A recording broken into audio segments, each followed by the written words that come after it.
నేను క్యాంప్‌లో ఉన్నందుకు మీరు ఎన్టీఆర్ గారితో సినిమాలు చేయలేదా? నాకు ఎన్టీఆర్ గారితోటి ఏంటంటే, నాకు ఆయనతో పదే భయపెట్టేసారు. రామారావు గారంటే, ఏం బ్రదర్ ఆ! అయ్య బాబోయ్! ఒరేయ్ భయమే ఆ దగ్గరికి వెళ్ళలేమని. లేదంటే నేను వెళ్ళిపోయి ఉండేవాడిని. ఆ! కానీ ఆయన ఈయనదేమో ఎలా సపోర్ట్ నాకు. రామారావు గారిదేమో చాలా టాప్. అది జస్ట్ ఆయన గాలి తగిలింది నాకు. ఆ! మనకి సిటీ కేబుల్ అని ఒకటి ఉండేది గుర్తుందా ఆ! మీకు? బ్రహ్మాండంగా. మన బ బ ఇది మన ఇది సిటీ హైదరాబాద్ సిటీ దగ్గర పెట్రోల్ బంక్ పక్క సందులో అవును. వాళ్ళు సిటీ కేబుల్ లాంచ్ చేస్తారు. హరిహర కళాభవన్‌లో సికింద్రాబాద్. ఓకే. అప్పుడు ఆల్ లాంగ్వేజెస్ ఆర్టిస్టులతోటి కామెడీ స్కిట్స్ చేయించారు. ఓకే. సో, నా కామెడీ స్కిట్‌కి బెస్ట్ ప్రైజ్ వచ్చింది. దానికి మళ్ళీ ఒక రూ. 500 సిటీ కేబుల్ వాచ్ అది అనమాట. అప్పుడు దానికి రామారావు గారు, లక్ష్మీ పార్వతి గారు వచ్చారు. అప్పటికి కేఎస్ రామారావు గారని, నాయుడు గారు మొత్తం అందరూ వచ్చారు. ఓకే. మనం హరిహర కళాభవన్‌లో స్టేజ్‌కి ముందు యువతల ఫ్రంట్ దాంట్లో కూర్చుని అది చెక్క మెట్లు ఉంటాయి కదా పైకి. అవును. అవును. అందరి పేర్లు ఈవిడ పిలుస్తున్నారు, ఇస్తున్నారు. ఈళ్ళందరూ కాళ్ళ మీద రామారావు గారి దగ్గరికెళ్తారు, కాళ్ళ మీద పడిపోతున్నారు. ఎన్టీఆర్ దగ్గరికెళ్ళి కాళ్ళ మీద పడింది, ఈళ్ళేం పిచ్చా ఏంటి అలా కాళ్ళ మీద పడిపోతారు? ఆ! ఏముంది అని అనుకున్నాను నేను. ఈ లోపల నా వంతొచ్చింది. నా వంతొస్తే ఆయన బ బ ఆవిడ పిలిచారు. ఇలా మెట్లెక్కి ఎళ్తున్నాను. ఆయన లేచి ఇలా అన్నారు. రండి ఆ! బ్రదర్. అనగానే టప్పన కాళ్ళ మీద పడిపోయానండి. ఆ పవర్ కళ్ళల్లో ఉన్న పవర్ కారణ జన్మని కదా! ఆ పవర్ నిజమా? కళ్ళ ఆ! పడిపోయాను. లేపి "ఏం బ్రదర్ మీరు బాగా చేశారు. రుద్రయోగొస్తారన్నారు." అదే ఇదనమాట. అచ్చచ్చా! ఓకే. అదే ఇదండి బాలయ్య బాబుతో బాగా ఎన్నో సినిమాలు చేశాను. బాలయ్య ఓకే. బాబు నన్ను ఎంతో చాలా చాలా బాగా చూస్తారు. త్రివిక్రమ్ శ్రీనివాస్ గారిని, ఆ! అట్లాగే సునీల్‌ని ఆ! వారి మొదటి దశలో మీరు చాలా హెల్ప్ చేశారని విన్నాను. నిజమేనా? ఇప్పుడు నేను ఇందాకే మీకు చెప్పాను. నేనేంటంటే అది అబద్ధం కాదు. కానీ ఏంటంటే నేను ఎవరికన్నా హెల్ప్ చేశాను, లేదా సాయం చేశాను, లేదా ఇచ్చేసాను అంటే నాకు దేవుడు భగవంతుడు నా ద్వారాగా అలా చేశాడు అనుకుంటాను. రైట్. రెండోదేంటంటే వాడు బాగా వర్తున్నవాడు. త్రివిక్రమ శ్రీనివాస్ ఎంత గొప్పవాడంటే మామూలుగా ఈ రచించే వాళ్ళని సరస్వతి పుత్రులంటారు. అవును. కానీ ఇతను సరస్వతికే తండ్రి లాంటి అంత తెలివైనవాడు. అబ్బబ్బబ్బబ్బా! ఎవడో ఏం మాట చెప్పలేడు. సార్ ఆ! ఇది? సరస్వతికే తండ్రి ఇతను. అబ్బా! అంత గొప్ప తెలివైనోడు కాబట్టి మనం చేసింది ఆయనకి అదృష్టం కలిసి వెళ్ళాడు అంతే. అబ్బబ్బబ్బా! కానీ ఆయన చాలా బాగా ఉన్నాడు. గాని చాలా ఇదిగా ఉన్నాడు. అంటే నేనేంటంటే మీ మన పిల్లలకు ట్యూషన్ చెప్పాడా త్రివిక్రమ్? ట్యూషన్ అంటే మరి ఆళ్ళు తెలివైనోళ్ళు అది చెప్పేవారు. మా రాజుగారు పిల్లగారు చెప్పిన వాళ్ళు చెప్పేవారు. ట్యూషన్ ఉంది గానీ అదే వాళ్ళేంటంటే అది అంటే నాకు మనం ఇప్పుడు నేను నేను స్టేజ్ నుంచి వచ్చిన ఆర్టిస్ట్ ఏ అవును. క్యారెక్టర్ అన్నా చేయగలుగుతాను. అవును. ఇప్పుడు నా ఫర్ ఇన్ఫర్మేషన్ మన 'జై శ్రీరామ్' అనే సినిమాలో విలన్ చేశాను. అవును. సాయి బాలాజీ అని నా మిత్రుడున్నాడు. అవును. వాడు 'శ్రీహరి' సినిమాలు 2 డైరెక్ట్ చేశాడు. ఓకే. చాలా మంచోడు. ఎలా అంటే ఆడేంటంటే వాడు ఒక పట్టాన ఒప్పుకోడనమాట. కథ ఇది అంత ఇది. ఆ! వాడు ఇచ్చేసినప్పుడు 'శ్రీహరి' గారు 2 సినిమాలు చేసినప్పుడు నాకు 'శ్రీహరి' అన్న నేను శ్రీహరిని ఏంటంటే ఏం బ్రదర్ ఏంటి అనేవాడు. ఆ! ఏం తమ్ముళ్ళం గారండి, ఏం అన్నలం గారు అని అచ్చా! బాగా క్లోజ్. వెరీ ఎందుకంటే గుడ్. ఆ! వాడు నేను ఎప్పటి నుంచి వాడు చిన్న వేషాల దగ్గర నుంచి వెరీ నన్ను గుడ్. చూస్తాం. నేను అప్పుడు టీవీలో నంబర్ 1 ఇది. అవును.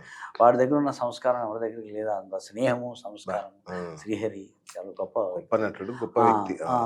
ఆ! అయితే వీడు మన ఆహ్, ఈ ఈ 'శ్రీహరి' అలా ఉంది కదా! అప్పుడు ఈళ్ళేంటంటే అప్పుడు మనం ఏదన్నా మనల్ని ఎవరినైనా సరే ఇప్పుడు అన్నం ఇంతవరకు తీసుకురాగలం. లోపల అంతే పెట్టలేం కదా! అంతేగా. వీళ్ళు తెలివైనోళ్ళు.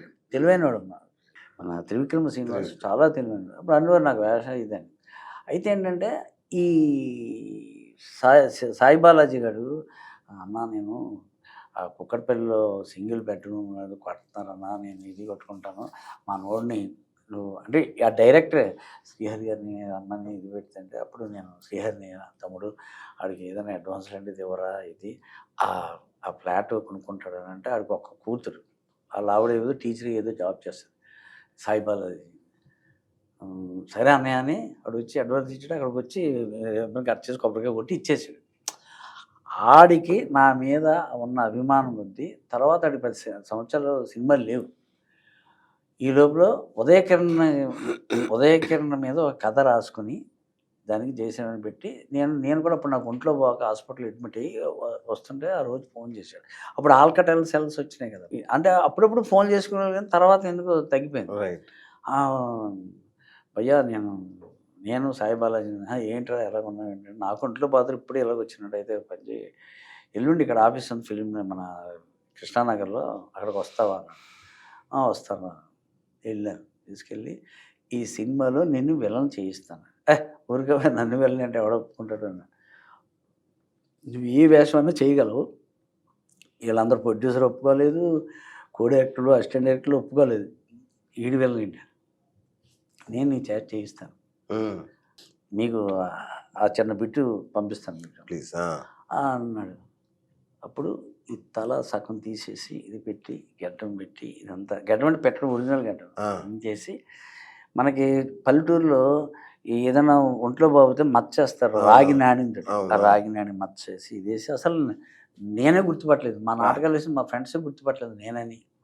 దాసరి గారు అయితే మహానుభావుడు, ఆయన అయితే ఏంట్రా ఎలా ఉన్నావు అసలు నేనే గుర్తుపట్టలేకపోతున్నాను. అలాగా వేషం చేయించాడు, దాని చేత విలన్ వేషం చేయించాడు ప్రొడ్యూసర్ వాళ్ళని ఒప్పించి.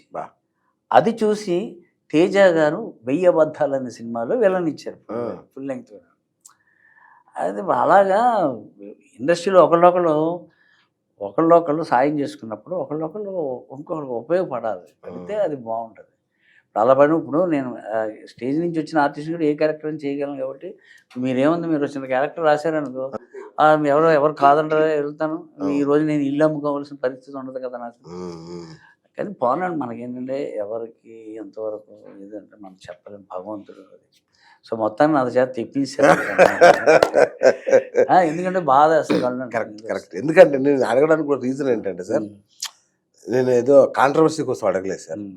మీరు చేతికి ఎముక లేకుండా ఎన్ని వందల మందిని పోషించారో, ఎంతమందికి సాయం చేసి ఈ రోజు కూడా మీరు స్వచ్ఛంద సంస్థలతో కలిసి మీ చేతిలో రూపాయి లేకున్నా, కోటి రూపాయలు అప్పున్నా, ఎంత కష్టాలున్నా ఒకరికి అన్నం పెట్టే గుణం మానలేదు మీరు. అలాంటి మీరు ఎంతోమందికి లైఫ్ ఇచ్చిన వాళ్ళు, పెద్ద పెద్ద వాళ్ళు కూడా మీరు కష్టాల్లో ఉన్నా రాలేదే అని ఒక చిన్న బాధ. అది నేను చెప్పుకోను కదా. రెండోది నాకు అలాగొద్దు. ఇప్పుడు చాలా మంది పెద్ద పెద్ద ఆర్టిస్టులు ఉన్నారు, వాళ్ళు డబ్బులు ఇస్తే పుచ్చుకారు. వాడు క్యారెక్టర్ వేషం చేసి ఆ వేషం ద్వారా నువ్వు డబ్బులు ఇచ్చాను వాడు హ్యాపీ ఫీల్. అవును, కరెక్ట్. అంటే మీరు చాలా ఎన్ని సినిమాలు చేశారు కదా సార్, మీకు అనుకున్నంత పేరు రాలేదేమో అనే ఫీలింగ్ ఏమన్నా? పేరు వచ్చింది, ఏ నెయ్యాయా ఫైనాన్షియల్ బ్రేక్ రాలేదు. Okay okay. పేరు వచ్చింది.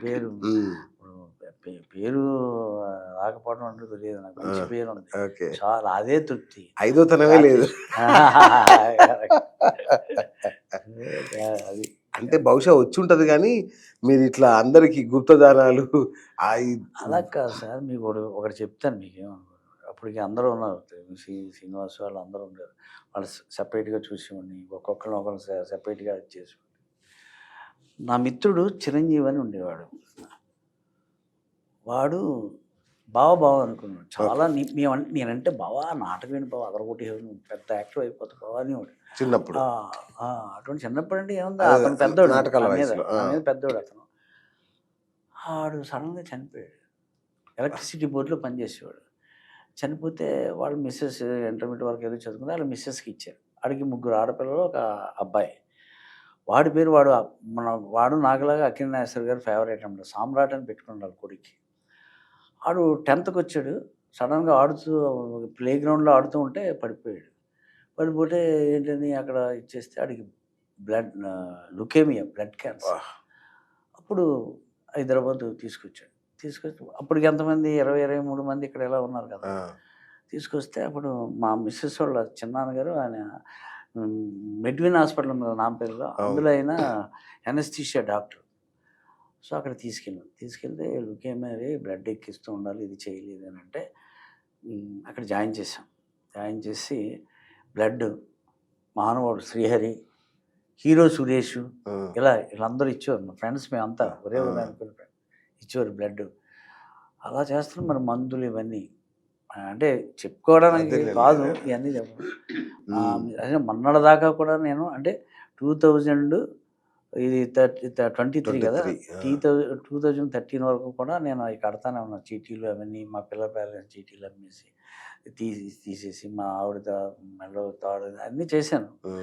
ఆ తర్వాత ఆడు 6 నెలలకి తలాదిపోయాం, అంతా బాగుంది, బాగుపడ్డాడు.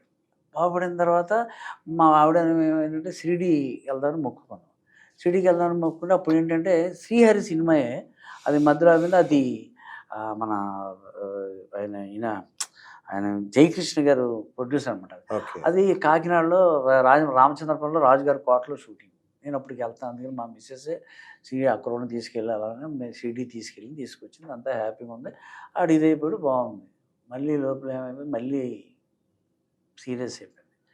మెడ్విన్ హాస్పిటల్ మళ్ళీ జాయిన్ చేస్తుంటే ఒక 5 డే మీకు 5 డే అప్పుడు నేను ఇంటర్మీడియట్ బోర్డులో వర్క్ చేసేవాడిని. నేను మా ఆవిడతో ఏం చెప్పానంటే, మనం కొండకి ఒక వెంట్రుక కడతా, వస్తే కొండ పోతే వెంట్రుక, మళ్ళీ ఉద్యోగంలో జాయిన్ అయిపోతాను. కానీ దానివల్ల మనకి ఫైనాన్షియల్ ప్రాబ్లమ్స్ లేదా మన చుట్టాలు ఎక్కువ కదా. రెండోది ఎవరన్నా ఇంటికన్నా ఫంక్షన్కి వెళ్ళామనుకో ఎవడుగుతారు, ఏంటమ్మా మీ ఆయన సినిమాకి వెళ్ళిపోయాడు కదా, ఉద్యోగం మానేసాడు కదా అని ముళ్ళని మాటలతో పొడుస్తూ ఉంటారు. కానీ నువ్వు అది భరించాలంటే అలాగే అని చెప్పి ఆవిడ ఇదండి అన్న తర్వాత అందుకని నేను ఉద్యోగం లేదు, ఎప్పటికప్పుడు డబ్బులు కావాలి, ఇది కావాలి, ఏం చేయాలి, అన్ని చోట్ల అప్పులు చేసి ఇంకొక అతను మన సురేష ఏదో ఒక అతను స్నేహితుడు కొడుకు కోసం అంత చేశాను. అయిన తర్వాత ఒకరోజు సడన్గా ఆడిపోయాడు. అంటే దానిలో వైట్ బ్లడ్ సెల్స్ కావాలి, అపోలో హాస్పిటల్ ఉందా మిషన్, ఆ బ్లడ్ పట్టుకుని వెళ్తే వస్తుంది, దానికి 12,000 అన్నారు. అప్పుడు హీరో సురేష్తో సినిమాలు మా ఫ్రెండ్స్ చేసేవారు అనమాట. వాళ్ళతోటి ఇది అని అడిగి ఇవన్నీ చేస్తూ ఉంటే అప్పుడు ఆ డబ్బులు కూడబెడుతుంది. ఈ లోపల ఆడు చనిపోయాడు నుంచి. ఆడు ఎంత గొప్పవాడంటే అక్కడ బాయ్స్ ఉంటారు కదా, ఈయన మార్చీర్లో పెట్టేస్తామంటే చంపేస్తాం, మార్చీలు పెట్టడానికి లేదు, ఇక్కడ చోట పెడతామని వాళ్ళు అంత ఫ్రెండ్ అయిపోయాడు వాళ్ళకి. అప్పుడు ఏం చేయను డబ్బులు లేవు. అప్పుడు వీడి దగ్గర 5,000, ఆడి దగ్గర 10,000 అలా పోగు చేసి ఒక అంబాసిడర్ కారు మాట్లాడి డిక్కీలు వేసుకుని వాళ్ళ అమ్మని ఇద్దరిని పంపిద్దామంటే మా ఆవిడ అంతే, ఇంత చేసాం కదా మన ఇద్దరం కూడా వెళ్దామని చెప్పేసి ఇద్దరం కలిసి కాకినాడ తీసుకెళ్ళి అక్కడ ఇది చేసి వచ్చాం. అది నా జీవితంలో నాకు 2 జరిగినాయి. ఒకటి మా ఫ్రెండ్ నాగో సత్యనారాయణ అని ఉండేవాడు కౌన్సిలర్, మా ఇంట్లో నేను నాటకాలు వేసినప్పుడు ఆడి నాకు చాలా హెల్ప్ చేసేవాడు. అది కథ కాదు వచ్చి ఇంటర్వ్యూలో చెప్తారు. రెండో పార్ట్ ఆడు చనిపోయాడు. ఈ కుర్రోడిని ఎంతో ఆస్తూ అంటే బ్లడ్లో అప్పటికే ఇంతే మెడిసిన్స్ అంతే లుకేమియా అంత పెద్ద వ్యాధిని మీరు అప్పటికి అదే అందుకంటే మా మిస్సెస్ సాయం లేకుండా ఇది లేకపోతే అసలు ఎవరికి అన్నం పెట్టలేదు, సాధ్యం కాదు కదా సార్. చాలా క్రియేటివ్ గొప్ప విషయం. కానీ ఏంటంటే అవన్నీ ఏదో చెప్పుకోవడం 10 మందికి తెలియడం కోసం నేను చెప్పడం లేదు. రెండోది ఏంటంటే నేను ఒకటి ఏంటంటే అందరూ నాలా ఉండమని కాదు. మనం ఏంటంటే మానవతా దృక్పథాన్ని పెంచుకొని మీరు ఉన్నంతలో హెల్ప్ చేయండి. ఎందుకంటే ఎవరికి ఇప్పుడు ఆ అవసరంలో పైకి వెళ్ళిపోతాడో తెలియదు కదా. వృద్ధిలోకి వృద్ధిలోకి వెళ్ళినప్పుడు ఏదో రకంగా సాయం చేస్తాడులే నీకు. ఇవన్నీ చాలా అవన్నీ అనుభవాలు మామూలు కాదు.